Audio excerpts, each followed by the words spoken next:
started hunting for a lot of different reasons. One is I like the idea of harvesting your own meat. It's great to be out on the landscape, and I think it's a really great experience to actually understand the whole process of where your food comes from.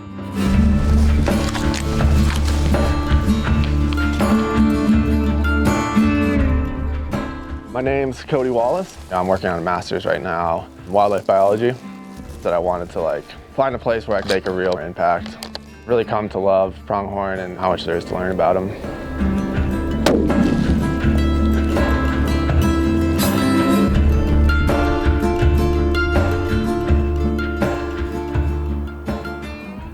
Hunting is definitely one of the most important management tools for conservation of wildlife.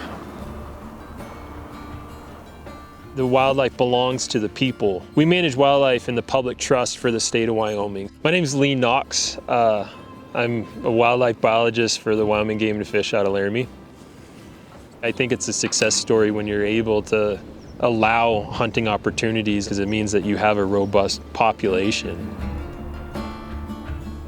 The opportunity to go fill your freezer with game meat, it really is just a part of Wyoming.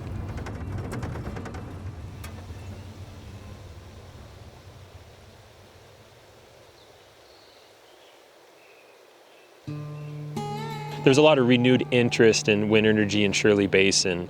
And so because several of them are being built in crucial winter range, part of the discussion was to look at the impacts on pronghorn.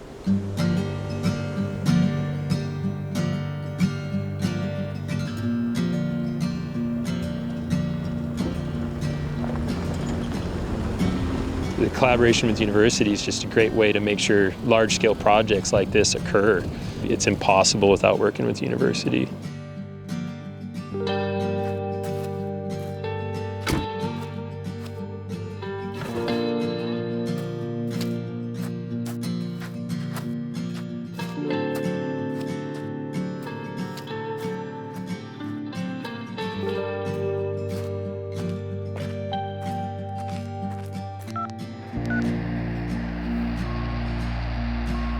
I'm studying how pronghorn learn to migrate.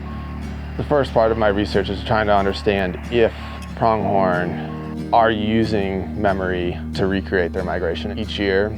How do they acquire that knowledge? To get at that, we're looking at doe-fawn pairs, so mother and then its offspring. We're following them over the course of 2 years. And what that'll be able to tell us is, does that fawn do something similar in its second year of life when it's on its own to what it did in its first year of life with its mom? There's another one over there.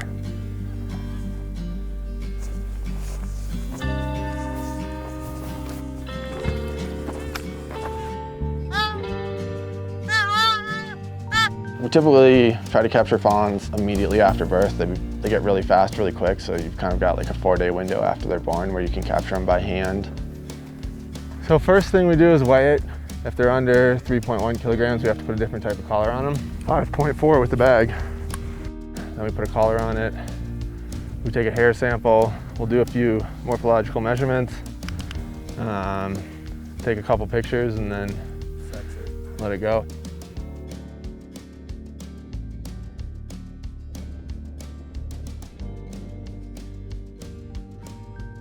Medicine Bow Pronghorn herd unit is what we're looking at, which is Shirley Basin. It's bigger than Shirley Basin. And it's one of the largest pronghorn herds in the world. The only other herd that could even compare is Sublette and Pinedale. And Wyoming has significantly more pronghorn than any other state in the U.S. And the U.S. has the majority of the pronghorn in North America. So this herd is pretty critical to the overall population of pronghorn in North America. So it's really critical to understand how our energy needs are going to affect this population.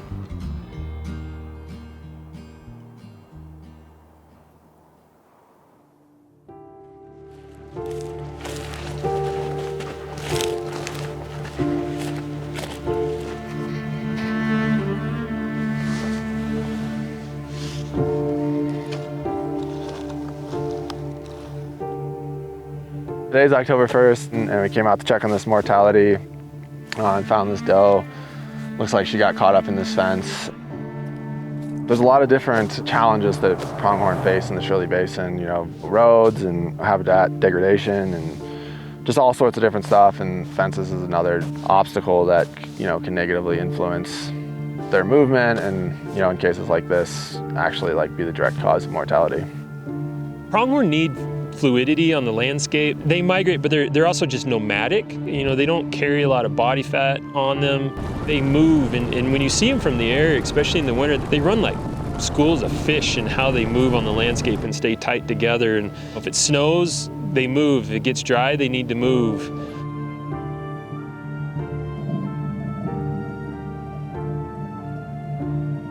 Inability to move, I think, is a large factor in declining populations throughout the West. Pronghorn just aren't as well adapted at maneuvering through fences and roadways.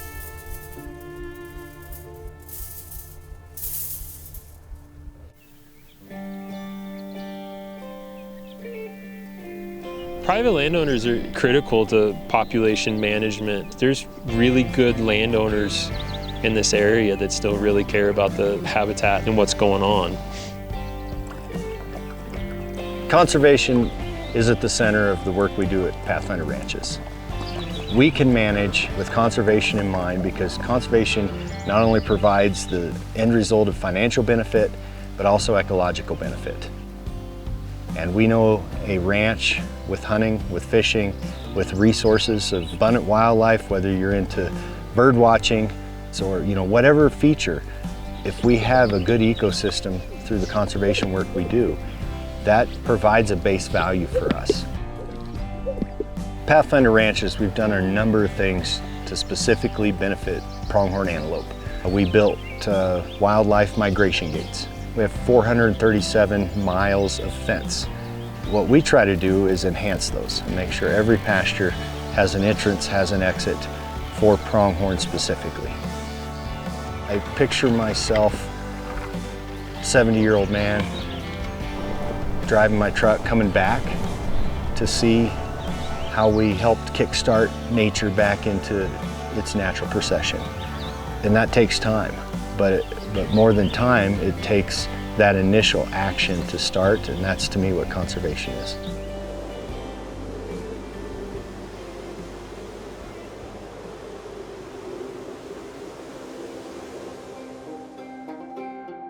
Everything has an impact. It's just you got to ask yourself how much and is it worth it?